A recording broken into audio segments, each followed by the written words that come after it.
தந்தவன் கேட்கின்றான். இரவல் தந்தவன் கேட்கின்றான்னா இந்த உடம்பு வந்து ஓசி உடம்பு.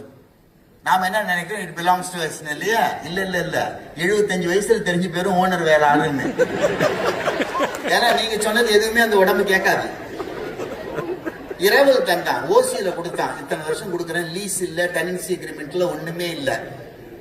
அது எந்த அக்ரிமெண்ட் இல்லாம ஃப்ரீயா கொடுக்குறான்.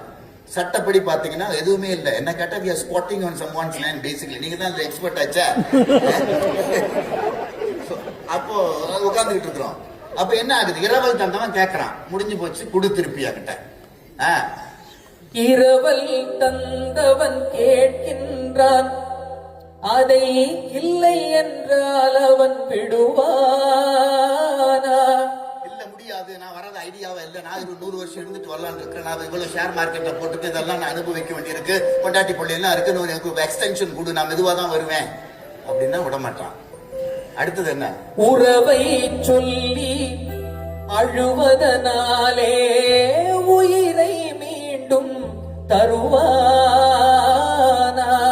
இறந்து போயிட்டா, இல்லைங்க நீங்க உயிரை எடுத்துக்கிட்டு போக நினைச்சது வந்து ஒரு ஸ்ட்ரேஞ்சர் இல்ல, இவர் வந்து என் கணவர், இவர் எங்கள் அக்கா, என் தங்கச்சி, என் மனைவி. ஓ ஐம் சோ சாரி, அவர் அப்பாவா, நான் மிஸ்டேக் பண்ணிட்டேன் அப்படின்னு கடவுள் சொல்ல மாட்டேன். நீ எவனா இருந்தா எனக்கு என்ன.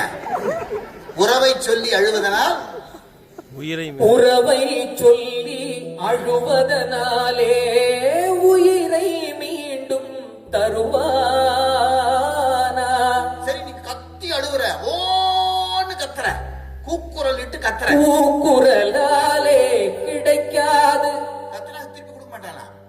சரி இதெல்லாம் நமக்கு ஒரு பாட்டு போட்டுக்காரு. நமக்கு எல்லாரையும் பார்த்த முடியல, கத்தி பார்த்தோம், கூப்பாடு போட்டு பார்த்தோம், ஊர்ல உள்ளவெல்லாம் பேசி பார்த்தேன், கத்தனை எல்லாம் முடியல. ஒரு கேஸ போட்டு கடவுள் மேல, அவருதான் வந்து டிஃபெண்டன்ட், நாம பிளேன்டிஃப் போட்டு, இந்த மாதிரி இத்தனை வருஷம் என் கூட இருந்த என்னுடைய கணவனோ மனைவியோ இந்த உறவெல்லாம் இருந்தவர் வந்து சொல்லாம கொல்லாம நோட்டீஸ் கொடுக்காம கடவுள் வந்து ஆளை கலாப்பிட்டான், அவனை எனக்கு திருப்பி கொடு, அதுக்கு இவ்வளவு compensation, general damages, specific damages போட்டு அடிச்சு ஒரு பெட்டிஷனை போட்டு கோர்ட்ல தாக்கல் பண்ணா, இது கோர்ட்டுக்கு போனால் ஜெயிக்காது,